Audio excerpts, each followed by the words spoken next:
"I suppose you will be getting away pretty soon, now full term is over, Professor," said a person not in the story to the professor of ontography, soon after they had sat down next to each other at a feast in the hospitable hall of St. James's College. The professor was young, neat, and precise in speech. "Yes," he said, "my friends have been making me take up golf this term, and I mean to go to the East Coast, in point of fact to Burnstow, I dare say you know it, for a week or 10 days, to improve my game. I hope to get off tomorrow." "Oh, Parkins," said his neighbor on the other side, "if you are going to Burnstow, I wish you would look at the site of the Templars' preceptory, and let me know if you think it would be any good to have a dig there in the summer." It was, as you might suppose, a person of antiquarian pursuits who said this, but since he merely appears in this prologue, there is no need to give his entitlements. "Certainly," said Parkins, the professor.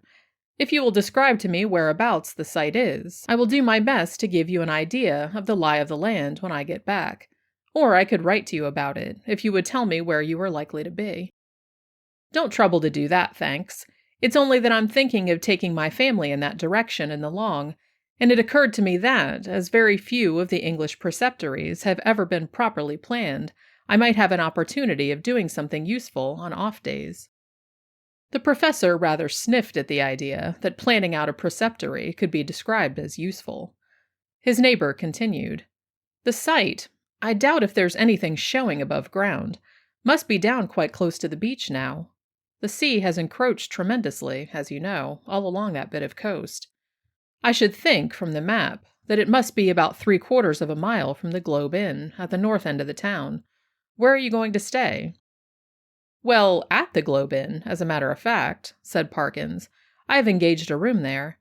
I couldn't get in anywhere else. Most of the lodging houses are shut up in winter, it seems, and as it is, they tell me that the only room of any size I can have is really a double-bedded one, and that they haven't a corner in which to store the other bed, and so on.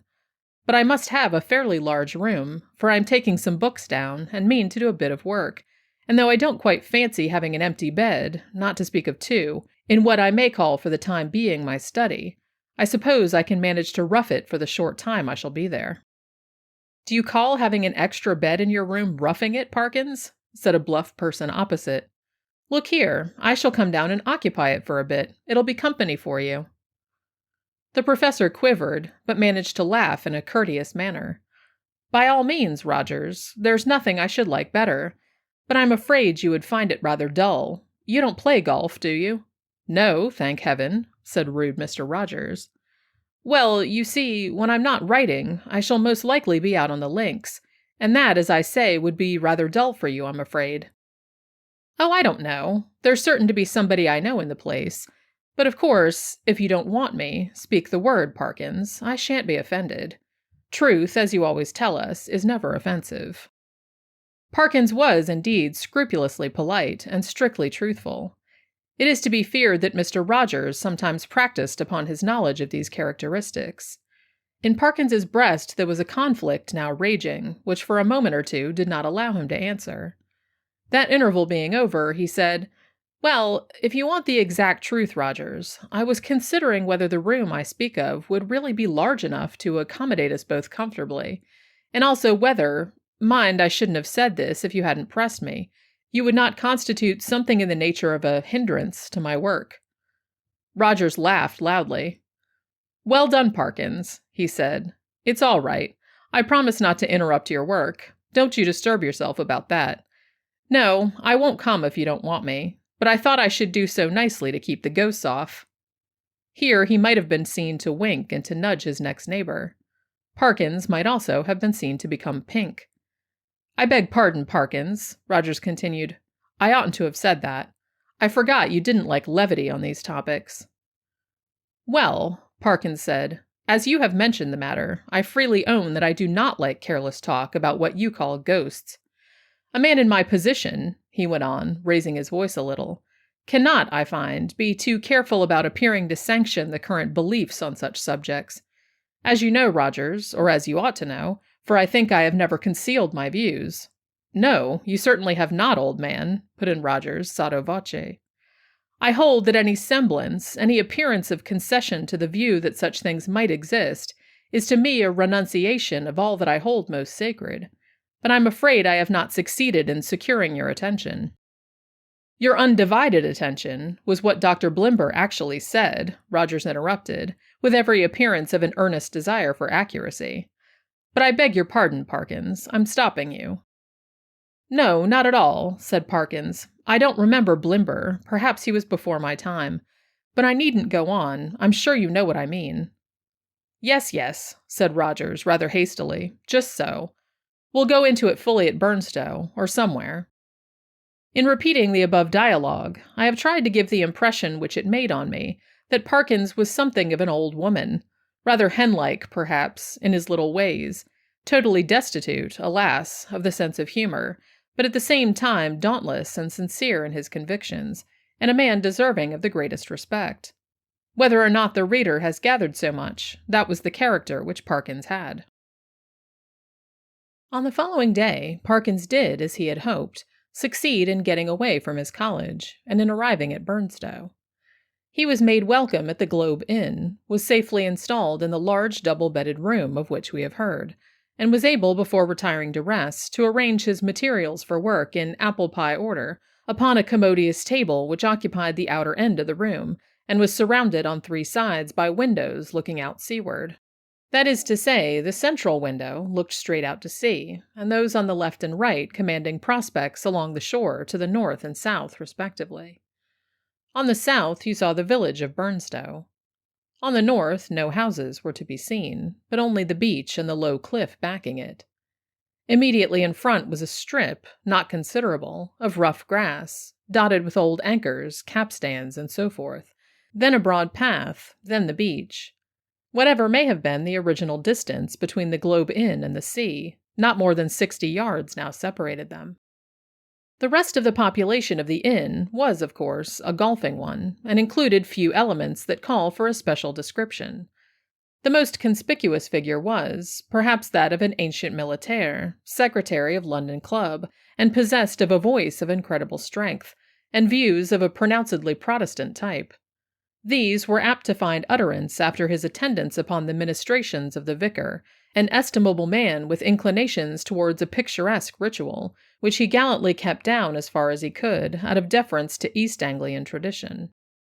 Professor Parkins, one of whose principal characteristics was pluck, spent the greater part of the day following his arrival in Burnstow, in what he had called improving his game, in company with this Colonel Wilson. And during the afternoon, whether the process of improvement were to blame or not, I'm not sure, the colonel's demeanor assumed a coloring so lurid that even Parkins jibbed at the thought of walking home with him from the links. He determined, after a short and furtive look at that bristling mustache and those incarnadined features, that it would be wiser to allow the influences of tea and tobacco to do what they could with the colonel before the dinner hour should render a meeting inevitable. "I might walk home tonight along the beach," he reflected. "Yes, and take a look, there will be enough light for that, at the ruins of which Disney was talking. I don't exactly know where they are, by the way, but I expect I can hardly help stumbling on them." This he accomplished, I may say, in the most literal sense, for in picking his way from the links to the shingle beach, his foot caught, partly in a gorse root and partly in a biggish stone, and over he went. When he got up and surveyed his surroundings, he found himself in a patch of somewhat broken ground, covered with small depressions and mounds. These latter, when he came to examine them, proved to be simply masses of flints embedded in mortar and grown over with turf. He must, he quite rightly concluded, be on the site of the preceptory he had promised to look at. It seemed not unlikely to reward the spade of the explorer. Enough of the foundations was probably left at no great depth to throw a good deal of light on the general plan.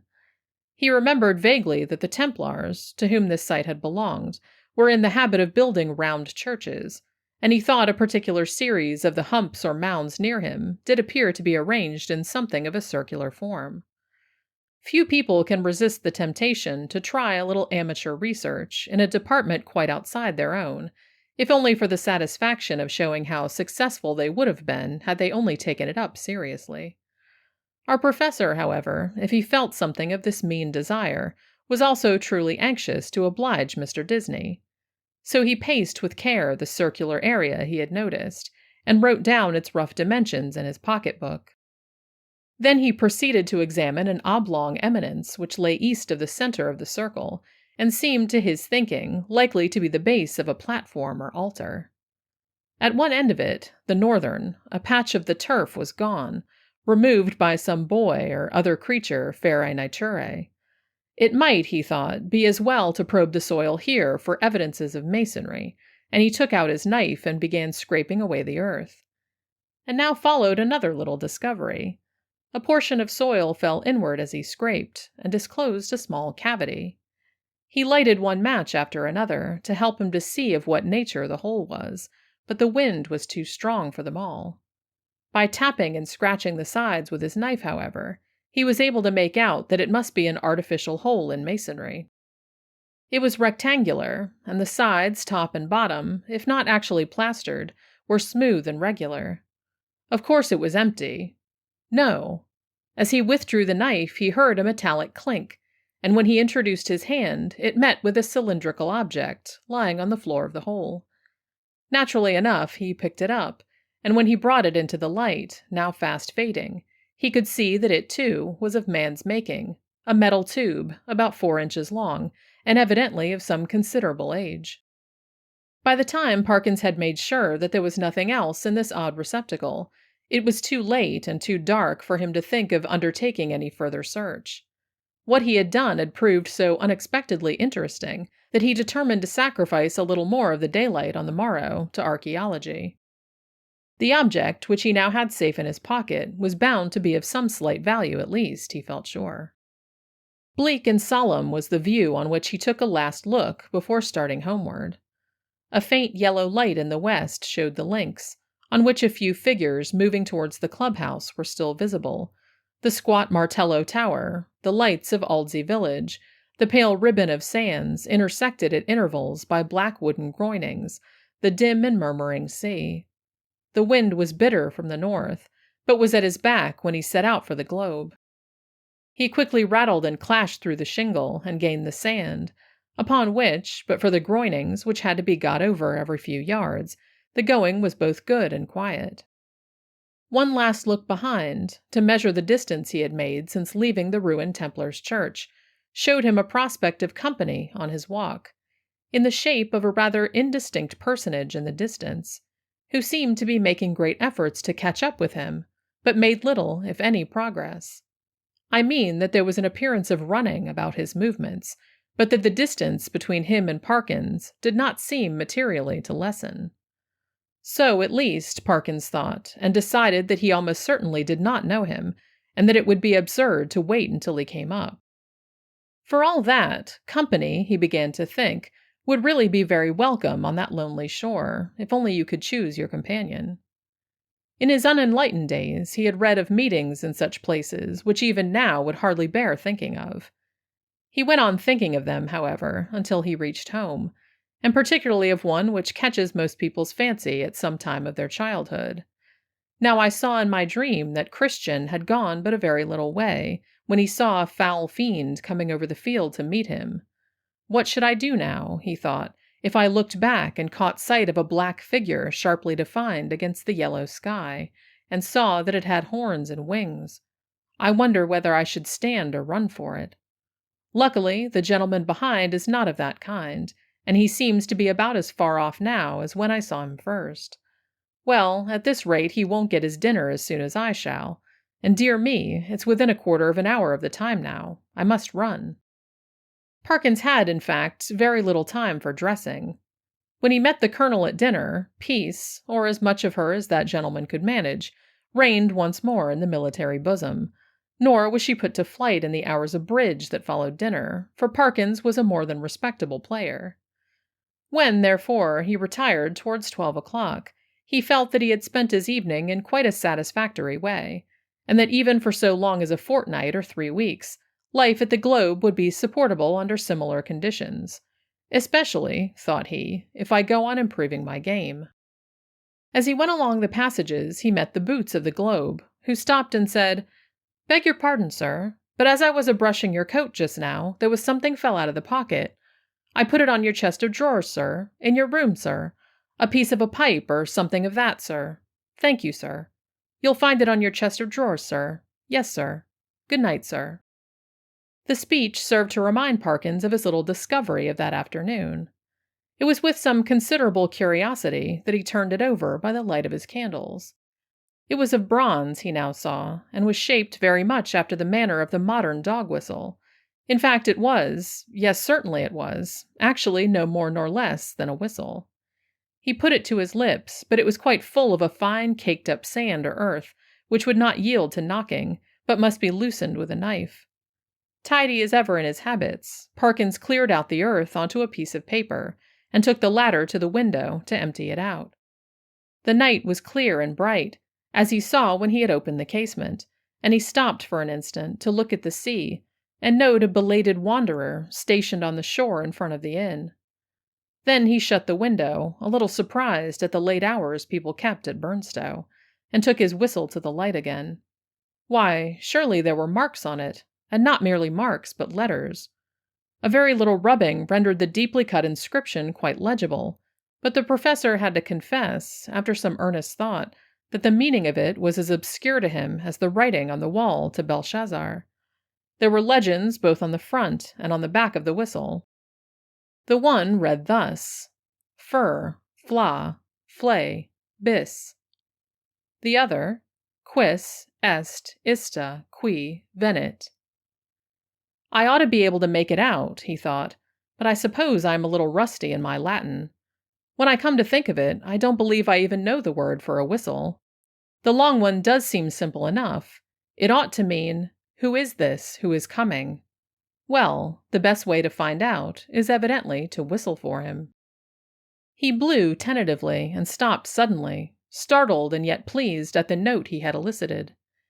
It had a quality of infinite distance in it, and soft as it was, he somehow felt it must be audible for miles round. It was a sound, too, that seemed to have the power, which many scents possess, of forming pictures in the brain. He saw quite clearly for a moment a vision of a wide dark expanse at night, with a fresh wind blowing, and in the midst a lonely figure, how employed he could not tell. Perhaps he would have seen more had not the picture been broken by the sudden surge of a gust of wind against his casement, so sudden that it made him look up, just in time to see the white glint of a seabird's wing somewhere outside the dark panes. The sound of the whistle had so fascinated him that he could not help trying it once more, this time more boldly.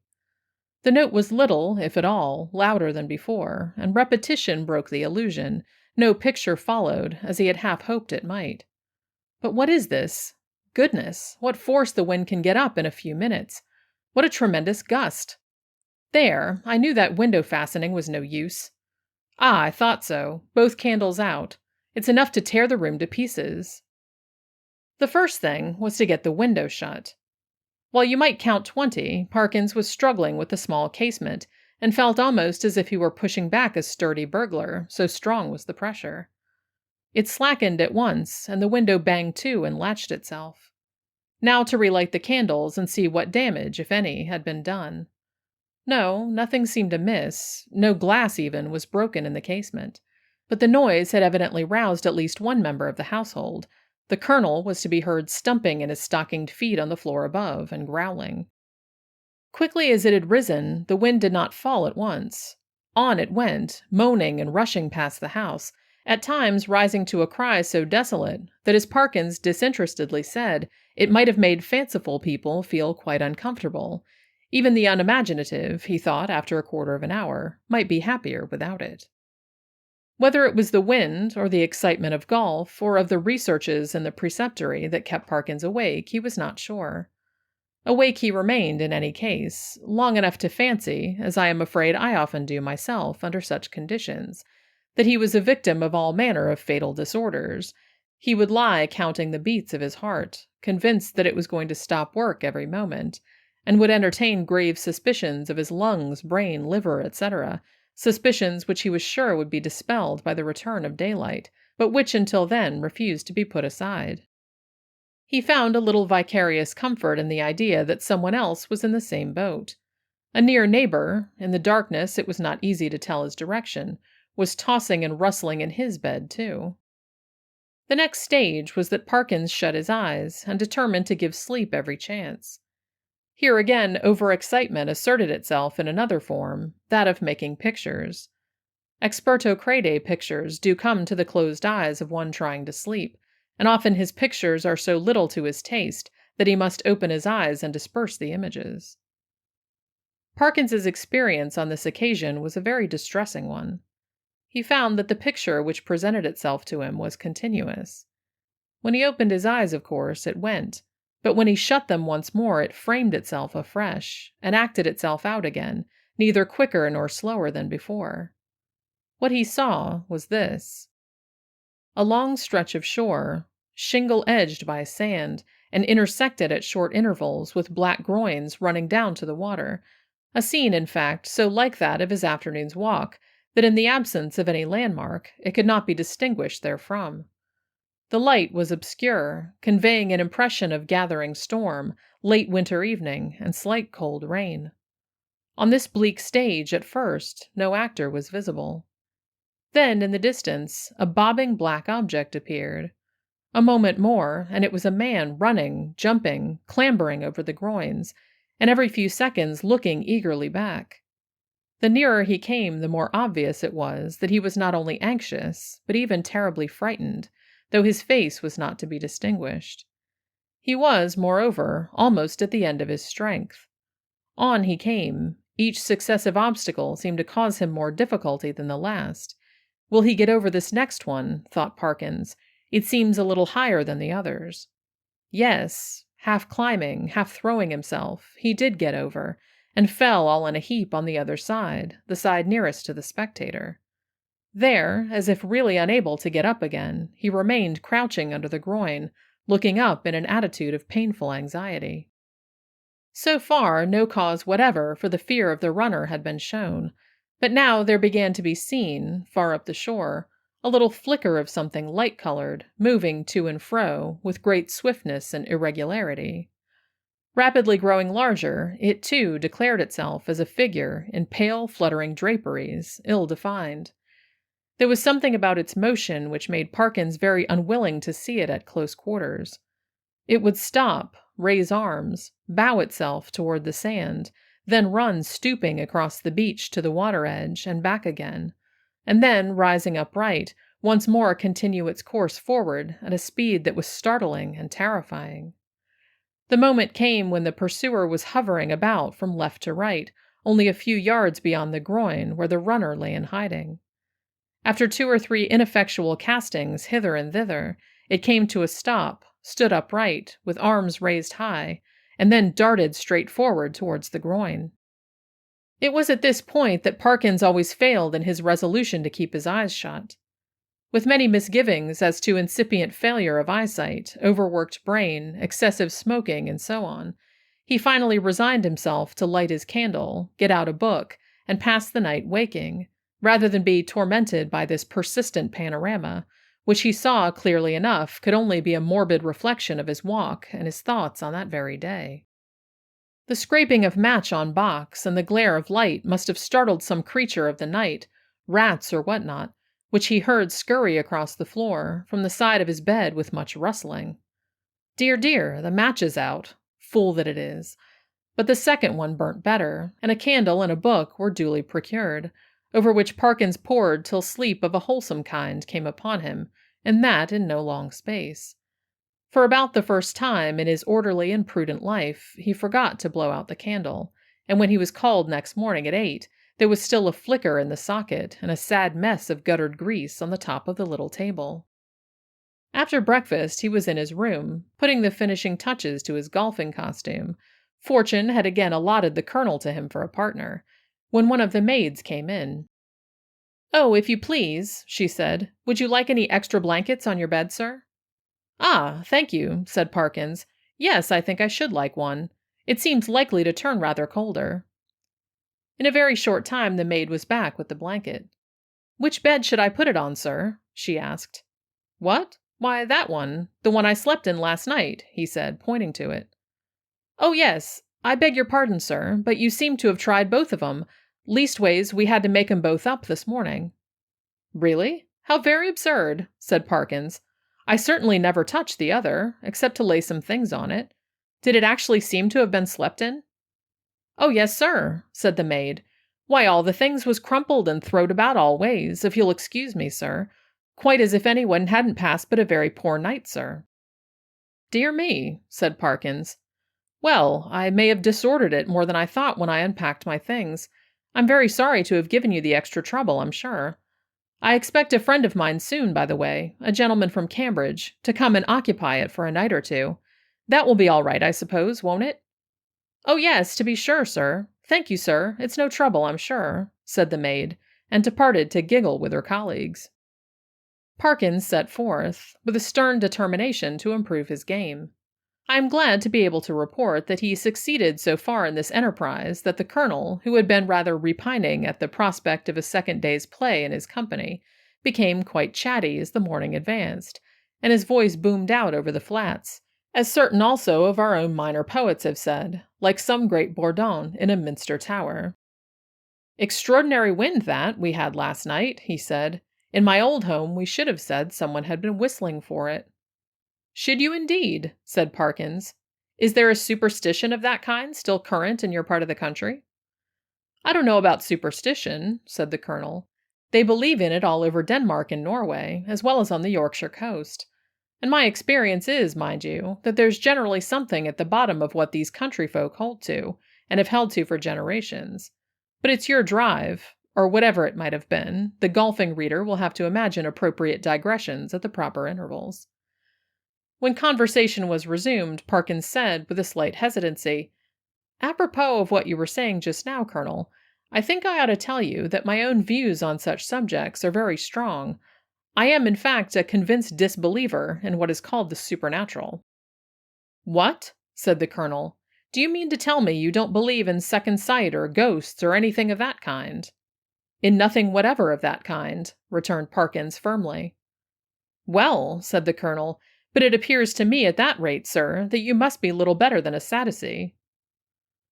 Parkins was on the point of answering that, in his opinion, the Sadducees were the most sensible persons he had ever read of in the Old Testament, but feeling some doubt as to whether much mention of them was to be found in that work, he preferred to laugh the accusation off. Perhaps I am, he said, but— Here, give me my cleek, boy. Excuse me one moment, Colonel. A short interval. Now, as to whistling for the wind, let me give you my theory about it. The laws which govern winds are really not at all perfectly known. To fisher folk and such, of course, not known at all.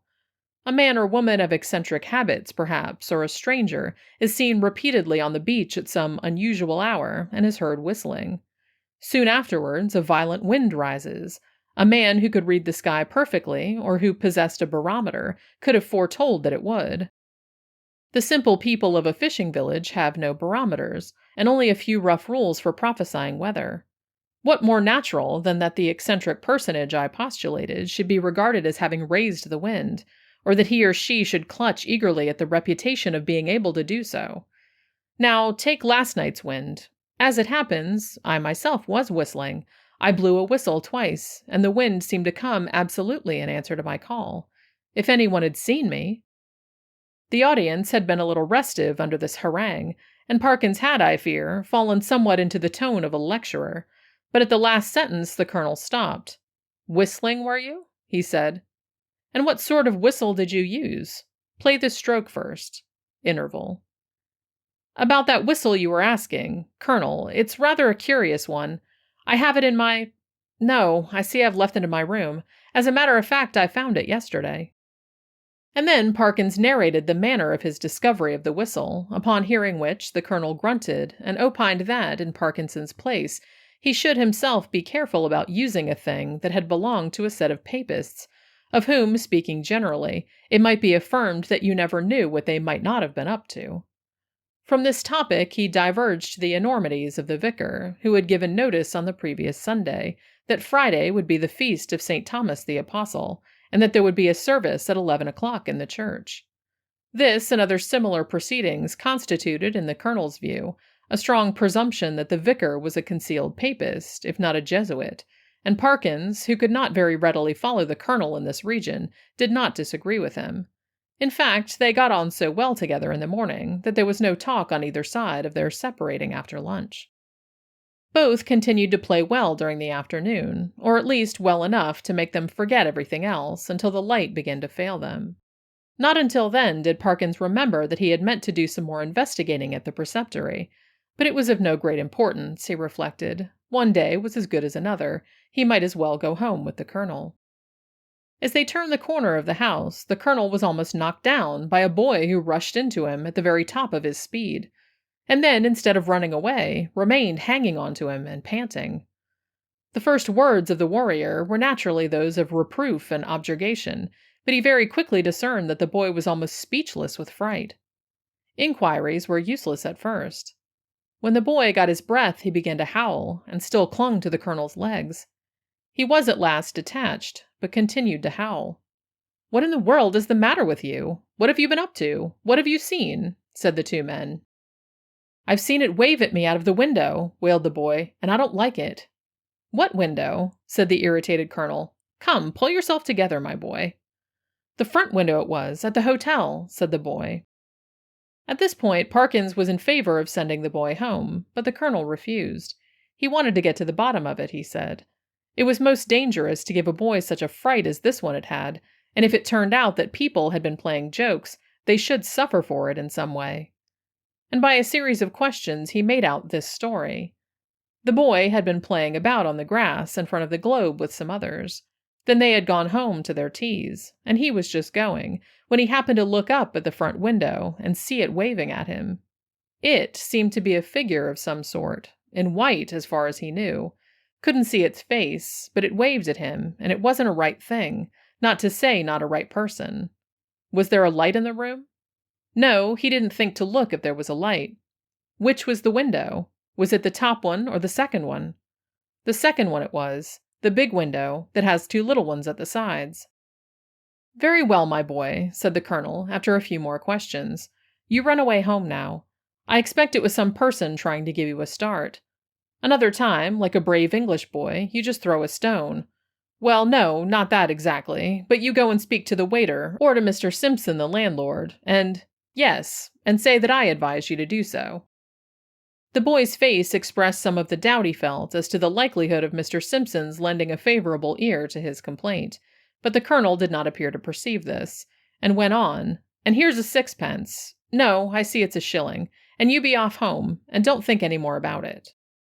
The youth hurried off with agitated thanks, and the colonel and Parkins went round to the front of the globe and reconnoitered. There was only one window, answering to the description that they had been hearing. "Well, that's curious," said Parkins. "It's evidently my window the lad was talking about. Will you come up for a moment, Colonel Wilson? We ought to be able to see if anyone has been taking liberties in my room." They were soon in the passage and made as if to open the door. Then he stopped and felt in his pockets.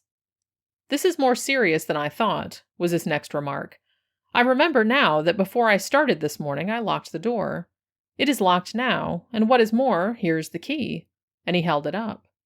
"Now," he went on, "if the servants are in the habit of going into one's room during the day when one is away, I can only say that I don't approve of it at all." Conscious of a somewhat weak climax, he busied himself in opening the door, which was indeed locked, and in lighting candles. "No," he said, "nothing seems disturbed."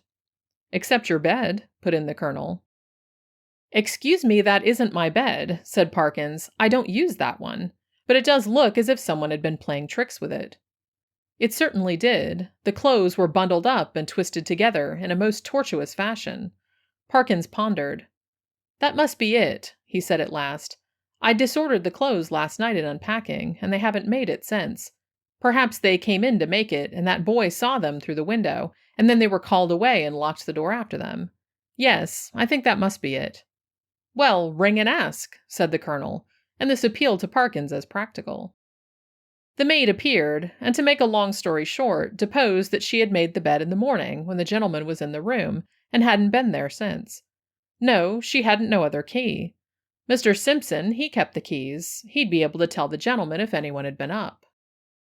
This was a puzzle.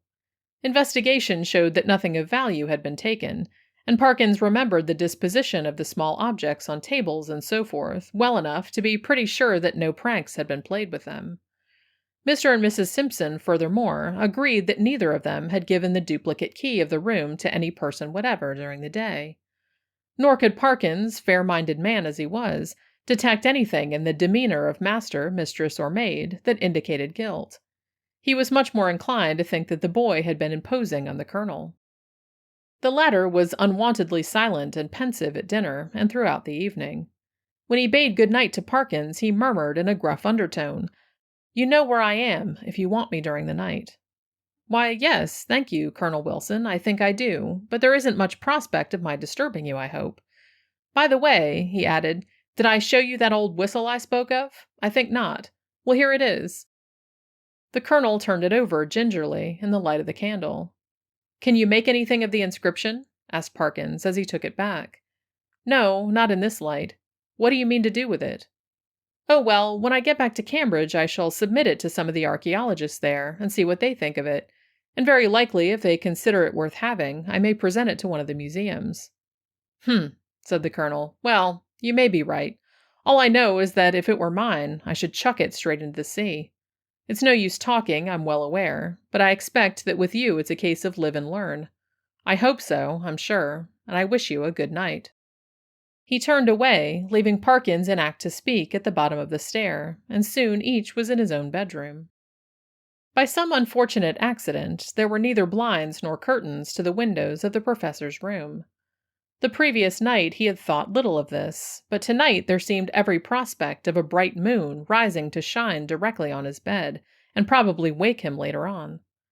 When he noticed this, he was a good deal annoyed, but with an ingenuity which I can only envy, he succeeded in rigging up, with the help of a railway rug, some safety pins, and a stick and umbrella, a screen which, if it only held together, would completely keep the moonlight off his bed. And shortly afterwards he was comfortably in that bed. When he had read a somewhat solid work long enough to produce a decided wish for sleep, he cast a drowsy glance round the room, blew out the candle, and fell back upon the pillow. He must have slept soundly for an hour or more, when a sudden clatter shook him up in a most unwelcome manner. In a moment he realized what had happened. His carefully constructed screen had given way, and a very bright frosty moon was shining directly on his face. This was highly annoying. Could he possibly get up and reconstruct the screen, or could he manage to sleep if he did not? For some minutes he lay and pondered over the possibilities. Then he turned over sharply, and with all his eyes open lay breathlessly listening. There had been a movement, he was sure, in the empty bed on the opposite side of the room. Tomorrow he would have it moved, for there must be rats or something playing about in it. It was quiet now. No! The commotion began again. There was a rustling and shaking, surely more than any rat could cause. I can figure to myself something of the professor's bewilderment and horror, for I have in a dream 30 years back seen the same thing happen, but the reader will hardly, perhaps, imagine how dreadful it was to him to see a figure suddenly sit up in what he had known was an empty bed. He was out of his own bed in one bound, and made a dash towards the window, where lay his only weapon, the stick with which he had propped his screen. This was, as it turned out, the worst thing he could have done, because the personage in the empty bed, with a sudden smooth motion, slipped from the bed and took up a position with outspread arms between the two beds and in front of the door. Parkins watched it in a horrid perplexity. Somehow, the idea of getting past it and escaping through the door was intolerable to him. He could not have borne, he didn't know why, to touch it, and as for its touching him, he would sooner dash himself through the window than have that happen. It stood for the moment in a band of dark shadow, and he had not seen what its face was like. Now it began to move, in a stooping posture, and all at once the spectator realized, with some horror and some relief, that it must be blind, for it seemed to feel about with its muffled arms in a groping and random fashion. Turning half away from him, it became suddenly conscious of the bed he had just left, and darted towards it, and bent and felt over the pillows in a way which made Parkins shudder as he had never in his life thought it possible. In a very few moments it seemed to know that the bed was empty, and then move forward into the area of light, and facing the window, it showed for the first time what manner of thing it was.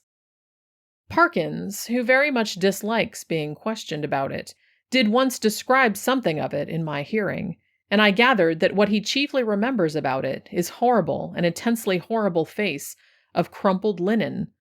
What expression he read upon it he could not or would not tell, but that the fear of it went nigh to maddening him is certain. But he was not at leisure to watch it for long. With formidable quickness it moved into the middle of the room, and as it groped and waved, one corner of its draperies swept across Parkins's face. He could not, though he knew how perilous a sound was, he could not keep back a cry of disgust, and this gave the searcher an instant clue. It leapt towards him upon the instant, and the next moment he was halfway through the window backwards, uttering cry upon cry at the utmost pitch of his voice, and the linen face was thrust close into his own.